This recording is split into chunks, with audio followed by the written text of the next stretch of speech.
A Step into the Past Volume 16 Chapter 7. Book 16 Chapter 07, The Treacherous Banquet.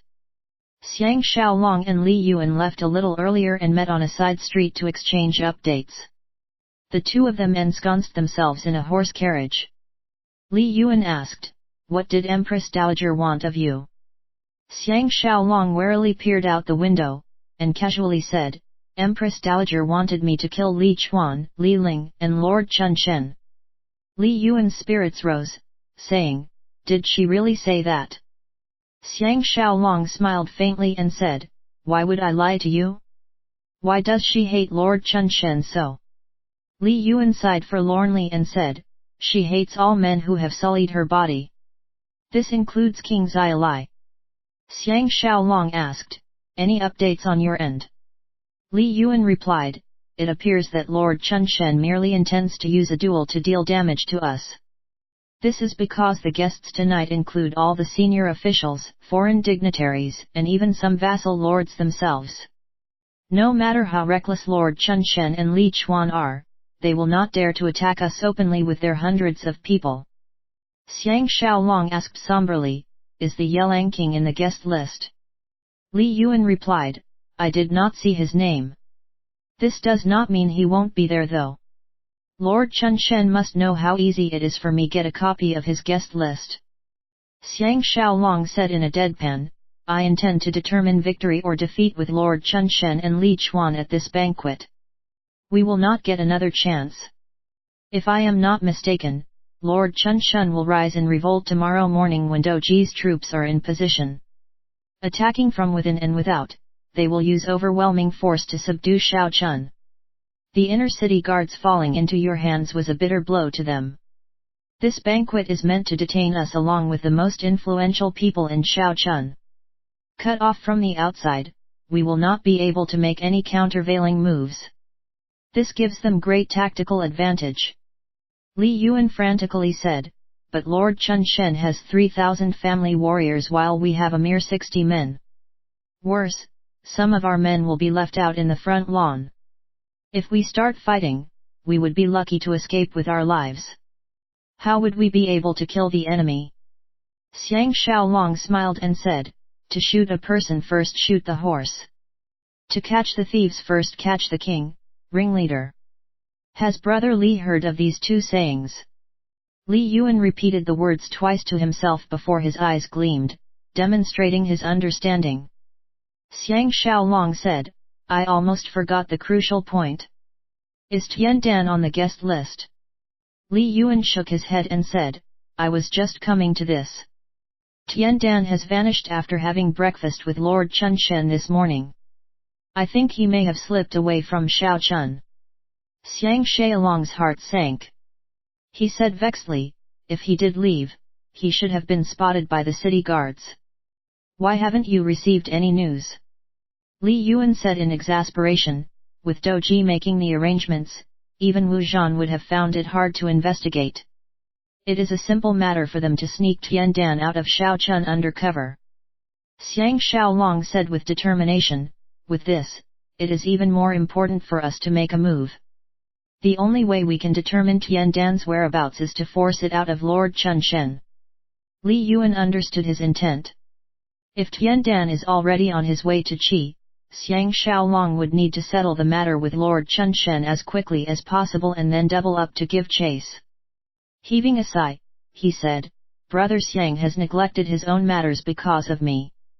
I am embarrassed. Ai. That said, our chances tonight are actually not high." Xiang Xiaolong smiled while shaking his head, saying, "Know yourself and know your enemy, 100 battles without defeat. I have another proposal.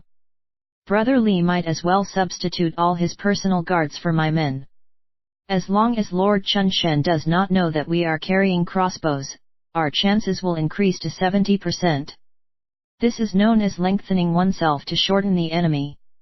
Using the crossbow to defeat the sword, avoiding their strengths and attacking their weaknesses, using efficiency and speed to defeat the enemy's strength in numbers."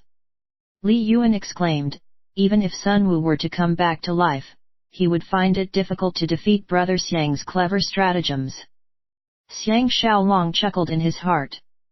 This is precisely the creed of the special forces, using the elite to defeat the ordinary. As long as they could grasp the enemy's weakest link, it would be like pinching a viper's throat. No matter how formidable the enemy was, it could only submit and be captured. After the two of them split up, Li Yuan entered the palace to report everything to Li Yanyan while Xiang Xiaolong made his way to Lord Chunshan's banquet. Entering the main gate, he reached the lawn of the residence, which was large enough for 1,000 drilling soldiers. It was presently filled with horses and carriages. The whole area was brightly lit. The main residence was built on a white stone terrace. It was surrounded by covered walkways which were connected to buildings on the left and right as well as the rear. The environment was elegant and refined, with ancient trees reaching to the skies. Xiang Xiaolong's heart was stirred. The status of the Chu king with his subjects was clearly lower than that of the Qin king. That year, in the period before King Zhuangziang's funeral, all forms of celebrations and festivities in Xianyang ceased. The people here were completely different. Just with this one observation, one could tell why Qin was always victorious over Chu. Xiang Xiaolong and his men dismounted. 6 of the men were assigned to watch over the horses while the other 24 followed him towards the main residence. It was common for big shots to bring 10 family warriors to banquets. 24 is on the high side, but under the present circumstances, Lord Chunshan had no reason to object. Moreover, how could he be concerned with 24 men? The steps leading up to the main residence were filled with Lord Chunshan's family warriors. Lord Chunshan was with his 2 sons Huang Zhan and Huang Ba welcoming the guests. Xiang Xiaolong walked towards the steps. When he was halfway there, a voice called out from behind him, "Ah! Please hold it." Xiang Xiaolong halted in alarm and turned his head. Scrutinizing the face of the person who was hurrying up to him, he was surprised again. It was Han Chuang. He had a puzzled look on his face, and he apologized with a dry cough, "My apologies, I mistook you for someone else." It was obvious that Han Chuang had recognized him from his back profile, but could not be sure after seeing his face since his entire appearance had been greatly altered. Xiang Xiaolong chuckled and said, "Your servant is now Wanru Wang. How is Marquis?" Han Chuang understood instantly and winked at him. He then turned around to greet the other dignitaries. Xiang Xiaolong felt warmth in his heart. This Han Chuang may be flawed, but he was true to his friends. As he walked up the stone steps, the two-faced Lord Chunshan hastened over and greeted him, saying, "Welcome General Wan. This lord is extremely honored.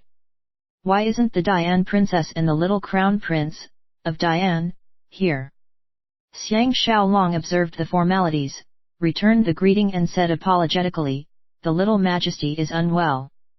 The Dian princess has remained behind to look after him. Will the lord please forgive me?"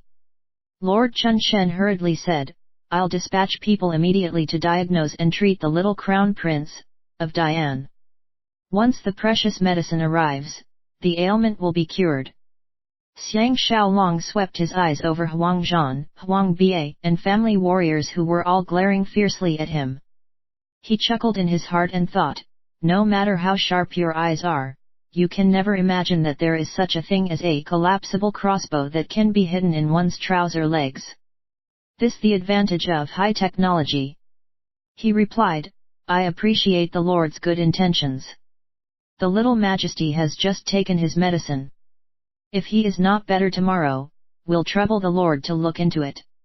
At that point, a family warrior led Xiang Xiaolong into the large hall. The hall was comparable to the king's palace hall. There were 4 immense wooden pillars on each side, holding up 4 majestic beams which in turn supported roof. The host seat was on the southern end facing the entrance. 3 rows of banquet mats extended to the left and right. Roughly estimating, there were at least 100 seats in all. The front row of mats were for the important guests while the row at the back of the room was set up for family warriors and followers. At this point, more than half the guests had been seated. They were served by more than 100 colorfully dressed servant girls who looked like butterflies. The atmosphere was lively and celebratory. Xiang Xiaolong glimpsed the Guokai whom he had not seen in a long time seated to the left of the host's seat. After he had become the premier in Zhao, this lord seemed to have been reborn, filled with spirit and vigor and being as pleased as Punch. He was presently chatting with Lord Longyang who was seated beside him. This moment, the ushering family warrior said, "Master Wan, please." Xiang Xiaolong followed him to the fourth mat to the right of the host's seat. Jing Shan and the rest squeezed into the two mats behind him and sat down in orderly rows. Lord Longyang who was reclined opposite him gave him a wink.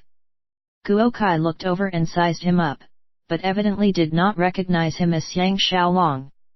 The hall was now noisy with a feel of excitement. The guests were all taking advantage of the time before the start of the banquet to greet each other and exchange news. Nonetheless, nobody seemed to show an interest in Xiang Xiaolong. Only the envoys from the vassal states waved at him in greeting. A servant girl approached to serve wine. Xiang Xiaolong took a look at her and noticed that she was extremely dark. She even had a small mole on her left cheek. Since her appearance was commonplace, he took no further interest. He turned to scrutinize the other guests. Li Chuan was just across from him. After giving him a disdainful glance, he continued talking to the Cheng Sunning who was downwards of him. He did not give Xiang Xiaolong a further glance, as if he was already a dead man that would no longer have any effect on him. As Xiang Xiaolong was sneering in his heart, a familiar sweet-sounding voice wafted into his ears, saying, "You devil! Once again dressing up to scam people." Xiang Xiaolong's body shook with epic excitement and he almost called out Shan Ro's name. As he was about to take a closer look at the servant girl in front of him, Shan Ro softly scolded him, "Don't look at me. There is a concealed exit to your rear which connects to the outside through a winding corridor. Be careful." She left once she finished speaking. Seeing this dream-stealing and soul-bewitching female confidant again, Xiang Xiaolong's spirits surged. The whole world was now alive to him, filled with color and warmth that he had thirsted for and waited for expectantly for a long time. At the same time, he was alarmed. From appearances, this large hall only had two side doors leading to narrow corridors connected to the side courtyards. Without Shan Ro's information, he wouldn't have known that there was a concealed exit at the rear. This was a formidable arrangement for Lord Chun Shen. He almost wanted to go in to take a look. He hurriedly waved Jing Shan over and told him the matter. As Jing Shan retreated, Xiang Xiaolong's heart filled with the beautiful image of Shan Ro. This beauty was certainly versatile and capable, actually managing to infiltrate Lord Chunshan's household as a servant girl for an opportunity to kill Tian Dan. At this moment, Shan Ro came back serving food. She whispered, "There are lances hidden underneath the corridors outside." She then turned away to serve another guest. Xiang Xiaolong let go of his worries. It appeared that the opponent did not dare to use crossbows for fear of missing the target and hitting the other guests instead. At this point, the guests had mostly arrived. Xiang Xiaolong failed to recognize most of the guests being announced by the entrance official. He just knew that they were either rulers themselves or top ministers, an exceedingly distinguished crowd. The four military commanders Doji, Wu Zhan, Lian Anting, and Du Gui were all absent. This was expected since even though Shao Chun looked peaceful on the outside, it was wrecked with tension on the inside. Doji's big army was now confronting both the inner and outer city guards. It was presently a stalemate. Chu Shiming's failed attack on Xiang Xiaolong had given Lord Chun Shen and Li Chuan their largest setback. With the inner city guards falling under Li Yunyan and Li Yuan's control, the enemy was compelled to distract them with the present threat of danger. This moment, the entrance official chanted, "The Qilan King arrives." Xiang Xiaolong looked over at the entrance. The first thing he saw was the sheen of jade arms and beautiful legs. Their owner was a youth filled with feral beauty and sex appeal. This girl was dressed in clothes made from thin leather. Her beautiful hair hung to her eyebrows, and she had a smooth chest and bare arms. She was extremely alluring. The most captivating thing was that as she looked around, she flashed her abundantly sweet smile and coquettish eyes, instantly grabbing everyone's attention. With great difficulty, Xiang Xiaolong forced his attention to the Qilan king beside her. His head was crowned with a feathered crest and he wore a long robe. He was short and stout, with his facial features squeezed into the center of his face. He walked with an exaggerated swagger and was talking to the Lord Chunshen at his side. All the bodyguards behind him were taller by at least half a head, their exposed arms thick and strong, creating a unique ethnic appearance. As Lord Chunshen pointed him to his seat, Xiang Xiaolong suspected that the Qilan king was asking after himself. Indeed, the Qilan king's slender eyes looked over in his direction. Extricating himself from Lord Chunshen, he led his delegation over in large strides and sat down. Xiang Xiaolong hurriedly stood up to offer his greetings. The Qilan king then laughed loudly from a distance. Wan Ruguang is worthy of being named the #1 warrior of southern Dian. Just arriving at Shaochun, you drove away the scoundrel who had the gall to occupy the Dian king's mansion, to everyone's great satisfaction. The other guests all pricked their ears and raised their brows at this open declaration of support. Li Chuan snorted loudly, expressing his dissatisfaction. The Qilan king either did not hear or pretended not to. Without waiting for anyone, he came to the front row and raised his right palm. Xiang Xiaolong had been instructed by Madame Zhuang earlier, and hurriedly raised his right palm and high-fived him 3 times. The Qilan king said to that captivating girl, "Kake, come meet Hero Wan, ha! This is my daughter Nyo Kake. I brought her here this time to see the great Chu's bustling scene." Nyo Kake greeted, her soul-stealing eyes sending him an unforgettable ripple, and giggled before saying, "General Wan is really big and strong." These words instantly caused a murmur to break out.